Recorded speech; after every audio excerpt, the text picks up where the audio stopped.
Indeed, just like it's always amazing when the Duke of Djuma pops out and shows himself as well. As you can see, he's having a little bit of a nap, but Tingana has graced us with his presence, which is always a really, really good start to 2 weeks at Djuma. He's such a cool cat, and he's looking absolutely magnificent. You can see he's lying down in a nice little shady spot. He's at a little pan that is drying out at the moment, just inside Simambili.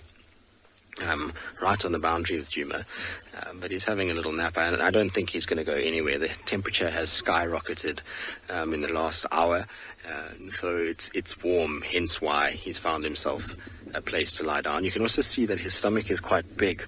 There's a little bit of roundness to it, so I suspect that maybe he's had a little meal, maybe he's had something like an impala lamb or something like that, and so he came for water and is now just resting and taking it easy. But he's absolutely beautiful. He seems to kind of be drinking out of a youth fountain of late, because it's almost like his condition is just getting better by the day.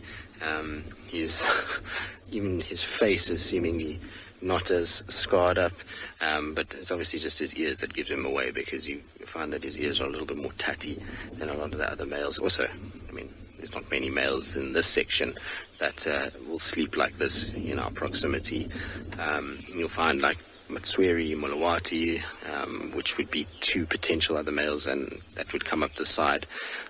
They wouldn't be nearly as relaxed as this and allow us to be so close out in daylight. Both of those cats would have moved off and tried to hide in daylight, and at night they'll come out. So it's quite easy when you see him. You kind of know straight away that it's him before anything else, just from his attitude towards the vehicles. But like I say, really good to see him. He seems to just be on a completely different sort of level these days. It was interesting last week. I managed to spend some time with him. And, prior to seeing him last week, he was obviously aging a little bit. We knew he was mating, but he seemed to be portraying a lot more nomadic signs. So he wasn't really scent marking. He was just walking around and covering quite big distance, which is often what you see from leopards that are starting to age and start to become less territorial and more nomadic. And this is kind of slow easing into that. But last week was really interesting, because we followed him along, and he scent marked multiple times through what was used to be Hukumuri's territory. So he was quite far to the west, but he was definitely back leg scraping. He was spraying on bushes. He was rubbing his face. So he was very, very, very much, but basically being a dominant male leopard in that he was marking territory, which interests me, because the particular place where we saw him, which is, like I say, on the western side of Djuma, we haven't seen him in that area for many, many months. He's not been going that way, and like I say, it's because of Hukumuri and obviously Mulawati as well, that he's been spending so much more time kind of to the northeast. And so him coming back down is almost like he's refound himself. And I wonder if it's not because Hukumuri's been getting so much pressure from the likes of Tortoise Pan, Hosana, even Mulawati himself, that's left this western side a lot more vacant.